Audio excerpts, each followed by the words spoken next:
Aizany mpianakavy ô, isakafo re.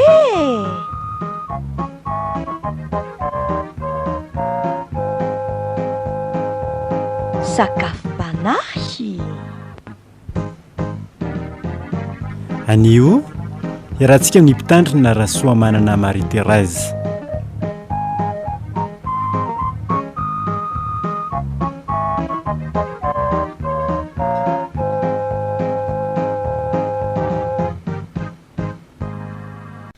Dia mbola fifaliana ho indray ary no mitsidika sy mamango ny tokantranonao mpiaino, ary ambarako entona fa tsy voatery ao an-tokantrano ihany fa naiza ny toerana misy anao ka mandreza ho afatra Andriamanitra izao ndray mioneto isika dia tononoko aminao ny fiadanan'Andriamanitra. Alohan'ny andrenesantsika ny sakafom-panahy dia andeha indraintsika aloha iombona mivavaka, hivavakantsika. Andriamanitra Andriamanitra ianao, rainay be fitiavana sy be indrafo, rainay noho ny amin'ny Jesosy Kristy zoko malalanay mpamonjy anay. Miteranao, mankalazanao, manome voninahitra anao izahay, fa miendrika anao indrindra izany, ary misaotra anao eram-po, eran-tsaina, eram-panahy noho ny zava-dehibe maro karazana ataonao eo amin'ny fiainanay. Isaorana ianao indrindra ao anatin'izany ny teninao izay mbola mahazo vahana eto amin'ny firenenay. Izany no manam-pirofo fa mbola afaka mifanakalo hevitra tsara ny ray aman-dreny sy ny zanaka, ary dia ianao ilay rainay be fitia noho ny amin'ny Jesosy Kristy manoro anay, mampahery anay, manitsy anay amin'ny teninao.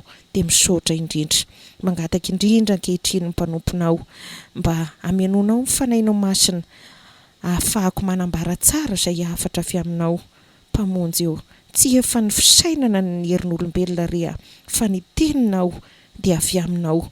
Noho izany dia mangataka anao hiteny ampiasa ny mpanomponao indray, ilaza tsara izay sitrakao, dia tahioko ny mpiaino rehetra. Dia ataonay mivavakay amin'ny anaran'i Jesosy Kristy Tomponay, misaotra indrindra Tompo. Amen. Ny tenin'Andriamanitra izay anjarantsika amin'ny dian'io ity indray dia andevaka itsika ny filazan-tsaramasina araka ny Matio 4:20, andininy 4:20 ka hatramin'ny 4:20. Matio 4:20 andininy 4:20 ka hatramin'ny 4:20. Vaky toy izao amin'ny anaran'i Jesosy. Dia hoy Jesosy tamin'ny mpianany, raha misy olona ta-hanaraka ahy, aoka izy handà ny tenany sy hitondra ny hazo fijaliany ka hanaraka ahy. Fa na iza ny ta-hamonjy ny ainy dia hahavery azy, ary na iza no hahavery ny ainy noho ny amiko dia hahazo izany. Fa inona moa ny soa azon'ny olona raha mahazo izao tontolo izao kanefa very ny ainy, ary inona no homen'ny olona ho takalon'ny ainy. Amen. Ry havana dia mbola ho ampitomboina ao aminareo hatrany eny ny fahasoavana sy ny fiadanana avy amin'Andriamanitra raintsika sy Jesosy Kristy Tompontsika. Amen. Tsy mety mahakaleo ny olona ry havana ny mandreny amin'ny tiarety mandozy eto amin'ny firenentsika ity dia ny coronavirus. Limbaovao foana ny olona ary mametraka fanontaniana hoe dia nanahoana indray ho ny corona, manara-baovao ny amin'ny fivoarany. Dia ny fanentanana samihafa moa izany dia hitantsika fa tena mbola ao anatin'izany mihitsy, na amin'ny tele, na amin'ny peta-drindrina, na amin'ny radio. Dia lasa mibahana mihitsy ny fandrenesana azy, nefa tsy mampaninona na hoe mahakaleo ny olona izany. Fa matetika ry havana, raha ny tenin'Andriamanitra no miverina sy hamafisina, dia maro no manamary tena, dia vao maheno hoe izao indray ilay teny, dia mieritreritra hoe ay ve efa fantatro, efa notoriana tany am-piangonanay izany. Izany hoe tsy tian'ny olona sasany loatra ny fiverimberenana izany tenin'Andriamanitra izany, fa leo izy. Ry havana, tsy ho ianao anie izany, satria ainao antsika ny tenin'Andriamanitra ary mitondra fahavelomana mandrakizay.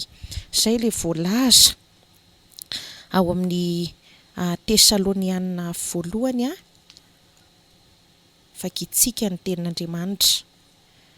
Toko fahaefatra andininy 40 amin'ny anaran'i Jesosy. Fa ny tenan'ny tompo no hidina avy any an-danitra amin'ny fiantsoana sy ny feon'ny arikanjely ary ny tropetra n'Andriamanitra ka izay maty ao amin'ny Kristy no hitsangana aloha toy izantsika ihany. Ary rehefa afaka izany dia isika izay velona ka mbola mitoetra no akarina hiaraka aminy hoeny amin'ny raona hitsenan'ny tompo any amin'ny habakabaka dia ho any amin'ny tompo mandrakariva isika. Na eto na rehefa ho avy ny tompo dia ao anatin'izany ilay fahavelomana miaraka amin'i Jesosy. Dia engany ka oliana hatrany isika amin'ny tenin'Andriamanitra satria mitondra fivoarana ampandroso antsika sy ampiorina ny finoantsika ihany koa ny tenin'Andriamanitra. Izany indrindra ny mahatonga an'i Jesosy malala antsika mbola miteny ao amin'ny Jaona 9:7 manao hoe raha maharitra miteniko ianareo dia ho mpianatro tokoa. Raha misy olona ta-hanaraka dia aoka izy handà ny tenany sy hitondra ny hazo fijaliany ka hanaraka. Izay ny tena vontoantiny lesontsika amin'ity anio ity indray. Izany hoe tsy manery izy ny tompo izany tsy manery izy hoe tsy maintsy manaraka nahoana mory havana no miteny an'izany ny tompo. Vao avy tafitohina tamin'ny Peterana izy fa inona moa no nahatonga an'ilay fahatafitohinana? Andeha vakitsika ny 1:20 ka hatramin'ny 3:20 amin'ity toko fa 9:20 ity dia Matio lesontsika izany amin'ny anaran'i Jesosy. Hatramin'izany ny vao natoron'i Jesosy ny mpianany fa tsy maintsy hakany Jerosalema izy ka hampijaliany loha olona sy ny loha ampisorona ary ny mpanorandalàna dia ho vonoina ary hatsangana amin'ny andro fahatelo. Ary Peterana nohina azy hitanila kely ka niteny mafy azy hoe sanatria aminao izany tompoko, tsy ho aminao tokoa izany. Fa izy niodina ka niteny tamin'ny Petera hoe makanesa divoko ry Satana fa hatafitohinana amiko ianao satria tsy misaina izay an'Andriamanitra ianao fa izay an'ny olona. Izay no nahatonga an'ilay fanafitohinana. Dia Jesosy mihitsy ny tena tafitohina tamin'izany tenin'ny Petera izany. Tsy nino izay nolazain'i Jesosy Petera ny amin'izay fahoriana tsy maintsy hiatra amin'izany anefany. I Petera nefa te hiteny hoe anaovanao fangalam-pihery ireo dia tsy mahazo anao aza matahotra ianao Jesosy fa tsy tonga aminao izany fahafatesana sy fisamborana izany Jesosy anefa efa mahafantatra ny antony hiviany fa izy ombony amin'ny hazo fijaliana hamonjy ny olona rehetra. Dia tsika sianao indrindra ao anatin'izany. Dia hoy Jesosy eto mametraka fanontaniana fa tsy manery averiko ihany. Raha misy olona ta-hanaraka dia aoka izy handà ny tenany. Izany hoe safidy satria mafy ary misy zavatra izay tsy maintsy hiaretana amin'izany fanarahana an' Jesosy izany. Ny hazo fijaliantsika dia tsy toy ny an'i Jesosy hoe hazo lavabe manaraka olona sy manara-tanana ka ho lanjaina mivoaka sy miditra, fa hazo fijaliana amin'ny karazam-pahoriana. Mbola ny Petera ao amin'ny Petera voalohany. Petera voalohany toko 4 andininy 9 vakitsika amin'ny anaran'i Jesosy.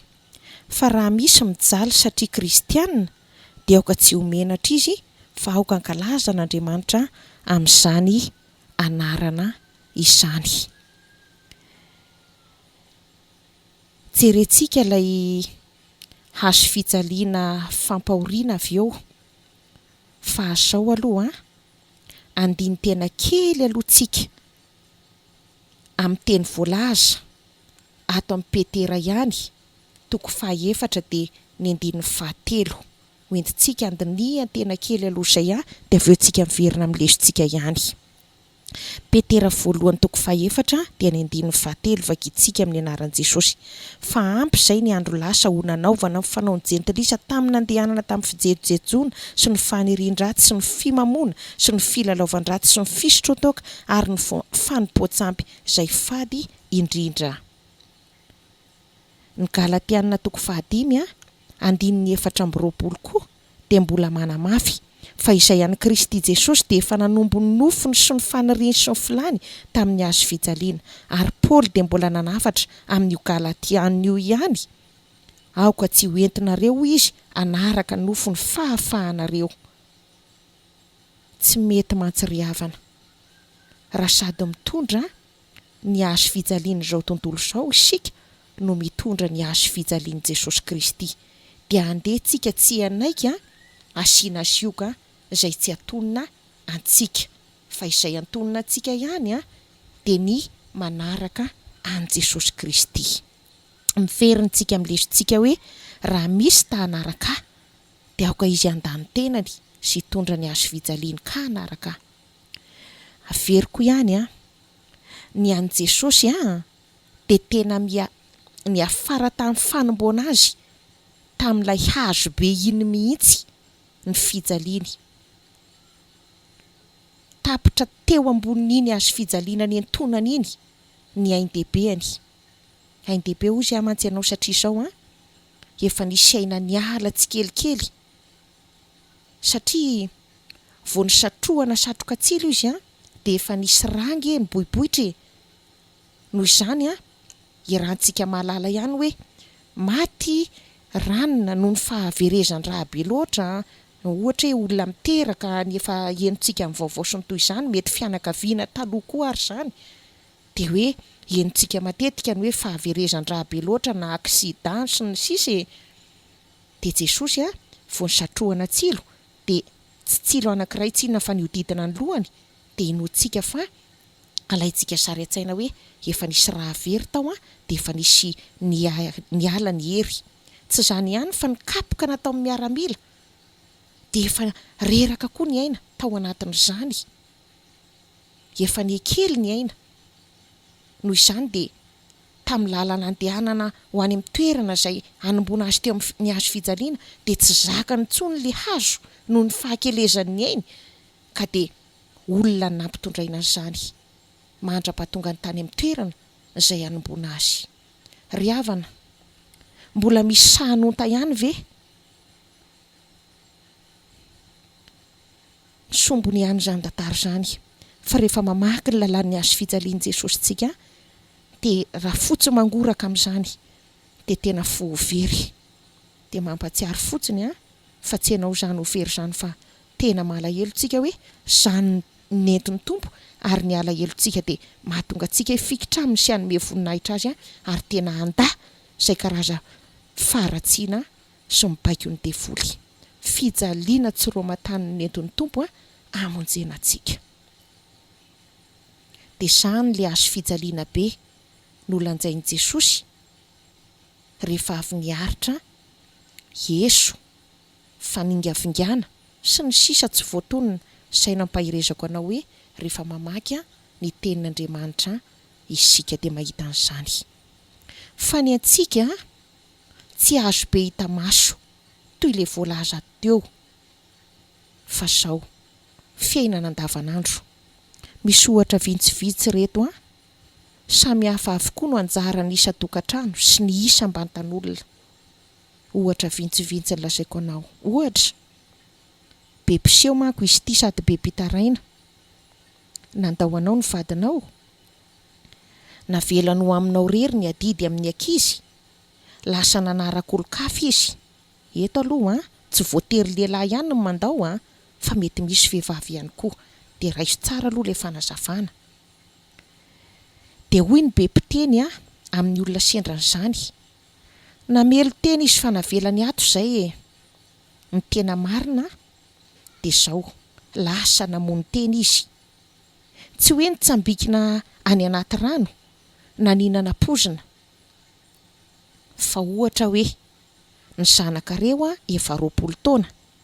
Izy anefa vao hiteraka kely any amin'ny olona izay alehany any, mamono teny izy satria ny antony dia zao ny anankiray le 20 taona ny efa namany fa le voateraka mbola ho velomina indray dia zao ianao ao atokantrano miaraka amin'ny ankizy no sambatra raha izay ny toerana misy anao hazo fijaliana misy fifaliana ka mahireza mariana aloha fa ny olona matahotra an'Andriamanitra ka ny fadiny ratsy ary efa nandray an' Jesosy Kristy ho tompo sy mpamonjiny mariana tsara dia tia ny vadiny tahaka ny tenany izy ka tsy izy mihitsy no androaka ny vadiny na hamingavinga ny vadiny na hampijaly azy fa ny toerana misy azy dia izy aza no misy izay fijaliana izay raha mbola vady tsy niova fo no vadiny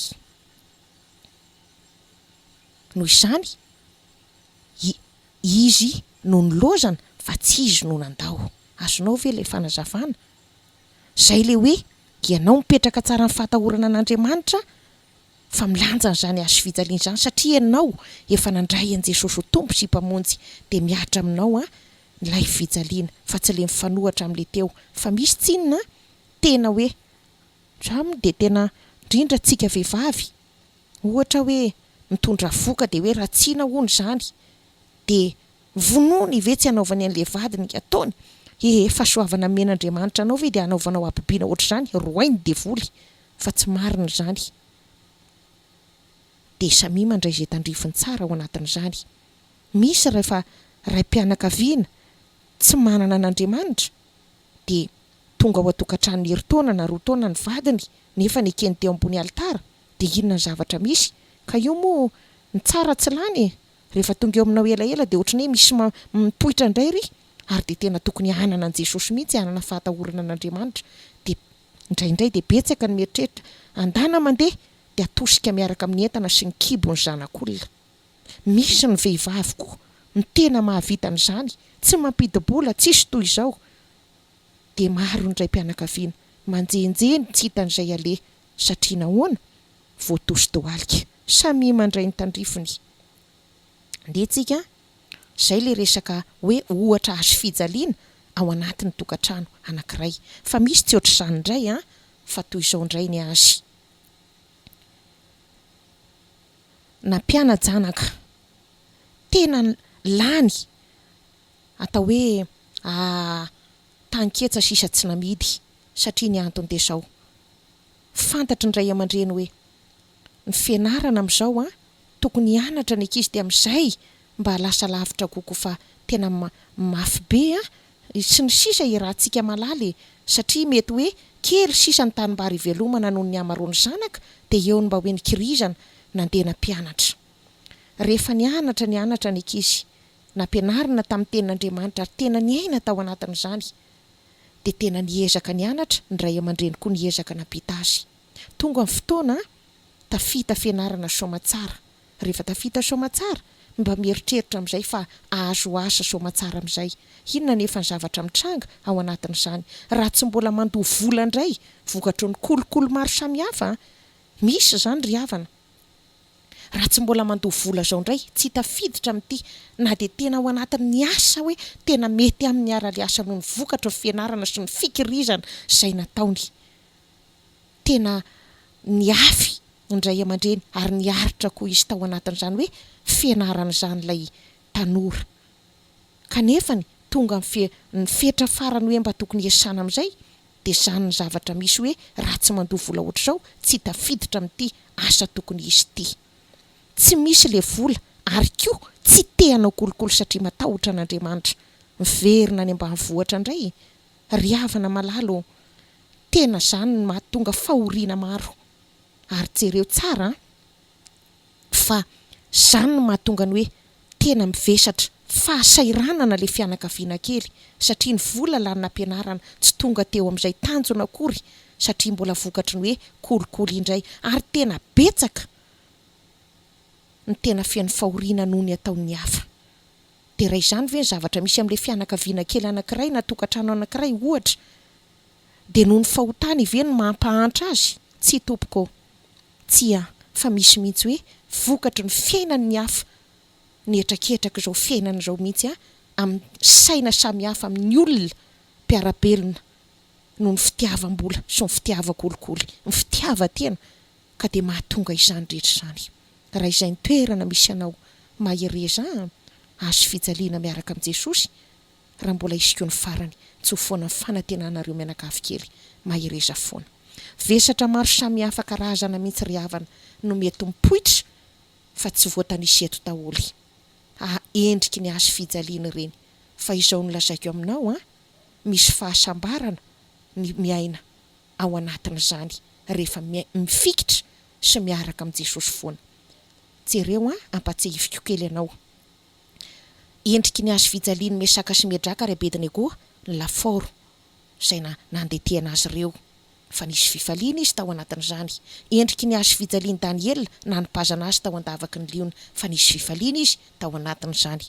Endriky ny azo fijaliana ny Petera sy ry Jaona ry Paoly ny apôstôlin' Jesosy, mifandimby aminy ny kapoka sy ny fandrahonana, mifandimby aminy ny tranomaizina sy ny tsy voatanisa eto, fa misy fifaliana foana any anatin'izany. I Paoly mihitsy no miteny fa mifalia mandrakariva ao amin'ny tompo, aiza izy nanoratra an'iny any am-pigadrana. Misy fifaliana ry havana, reny ny endriky ny azo fijaliana amin'ny fanarahana an' Jesosy. Ampahavirifirina izany moa tsika raha mijery an'izy efatra amin'ny raha teo ambony, ry Daniel sy ny namany sady mbola tanora kely. Ny Andriamanitra mivavahana zareo no Andriamanitra tsika kehitriny, lay nitokiny no hitokintsika kehitriny. Ry havana malala, tokony hisaotra n'Andriamanitra sy derazo foana rangatsika amin'ny fiainantsika vao miratra mihitsy ny masontsika tonga ny rivo amin'ny tontolo androntsika manontolo, isaintsaina amin'ny etseny Davida hoe saintsaina ho fahagagana taon'i Jehovah.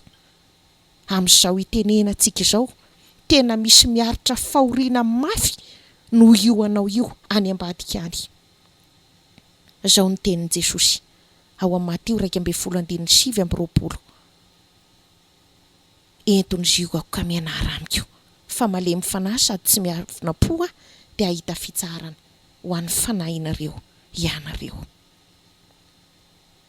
Ry havana malala, tsy hoe no mivavaka amin'Andriamanitra akory dia any an-danitra vao ahita fifaliana sy fitsarana. Tsy tompoko, eto tsika dia efa misantatra an'izany. Eto isika dia efa miara-miaina amin'i Jesosy ao anatin'izany, satria ao aminy fitsaharany fosiny saina sy ny fanahy eo anatrihan'ny fiatrehana ny ady mafy.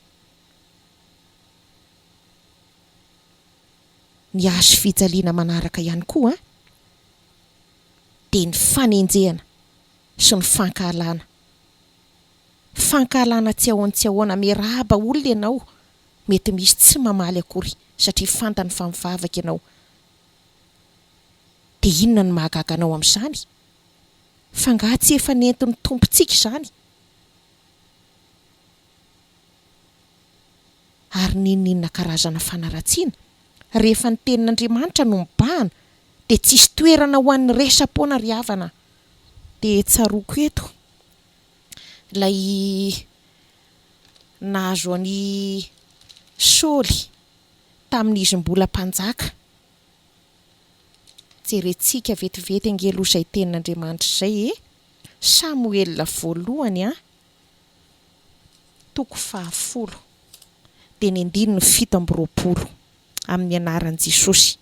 Fa nisy kosa olona tena ratsy fananana hoe ataon'le io ahoana ny famonjy antsika, dia nanimbazimbany Saoly ireo ka tsy nitondra fanomezana ho azy, nefa Saoly dia tahaka ny maharenina.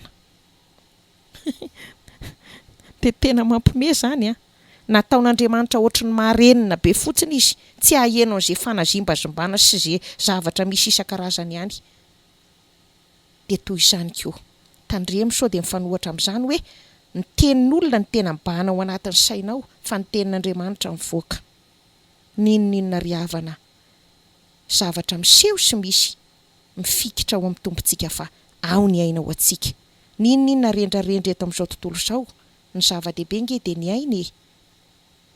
Ny zava-dehibe dia ny aina. Tsy ho hitan'ny olona ao anatin'ny rendrarendra ny aina, fa ao amin'ilay tompony ihany, dia Jesosy Kristy. satria izy ilay teny tonga nofo kanonina amintsika. Dia engany ry havako, tena tsy atakalontsika ndrendrarendra sy ny zava-misy eto amin'izao tontolo izao ny fifikirana amin'i Jesosy fa tena fiainana ny eo aminy. Ivavakintsika, mankasitraka tompony amin'ny teninao, soraty eo am-ponay, ampaherezo izay mitady ho kivy soreraka ary aoka hazaka ny azo fijaliana izay anjara iainana ety, fa mahafinaritra izany rehefa miaraka aminao. Mankasitraka tompo amin'ny anaran'i Jesosy. Amen. Ny laharan-tarobia ifandraisantsika dia ny 034 02 794 75. Velomandray tompoko.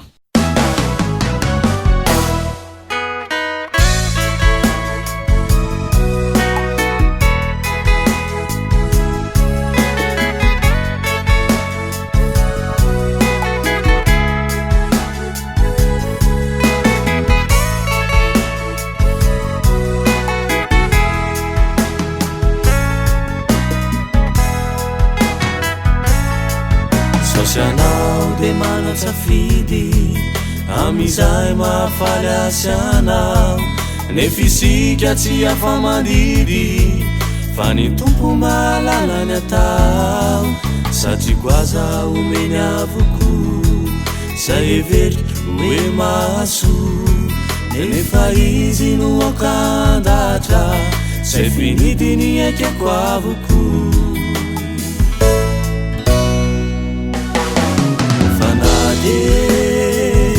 Hevery sasany aza hoe tsy misy ny Andriamanitrao, tsy mba mamaly vavaka. Lazao aminy hoe matoky azy hatrany ny foko, satria fantatro hoe zay inoko.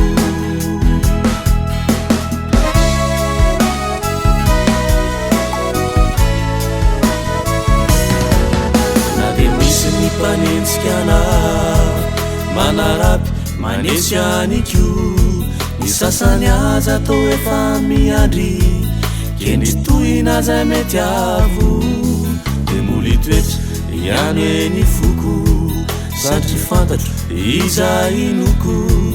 Andriamanitra zay tsy mba mandao, ilaina ary izao rehetra izao.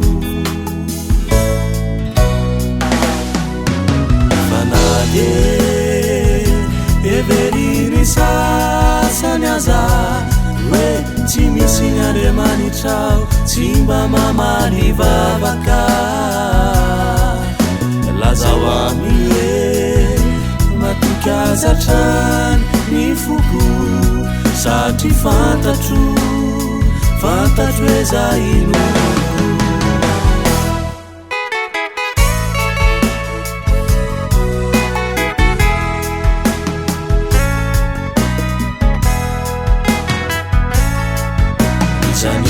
Manentsika sy anao sao ihany reny tokony atao, asan-drato reny mivavaka ho azy, fa satana dia androsotra olao, izay mitsangana ho fahavalotsike, irarimba ho azoko ny paradise.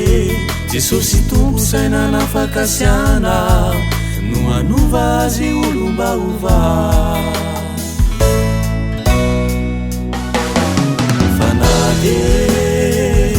Hevery sasany aza hoe tsy misy ny Andriamanitrao, tsy mba mamaly vavaka.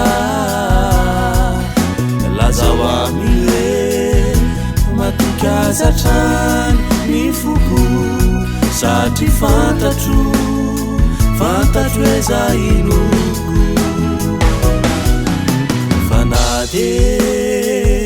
Hevery sasany aza hoe tsy misy ny Andriamanitrao, tsy mba mamaly vavaka.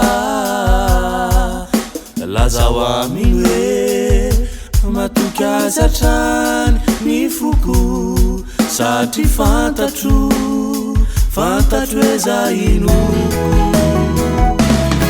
Satria fantatro hoe zay inoko, satria fantatro hoe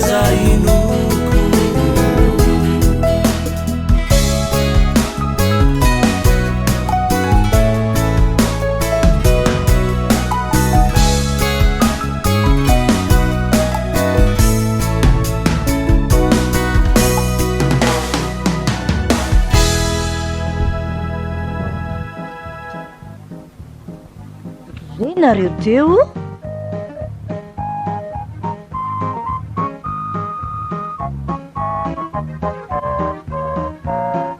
Sakafom-panahy.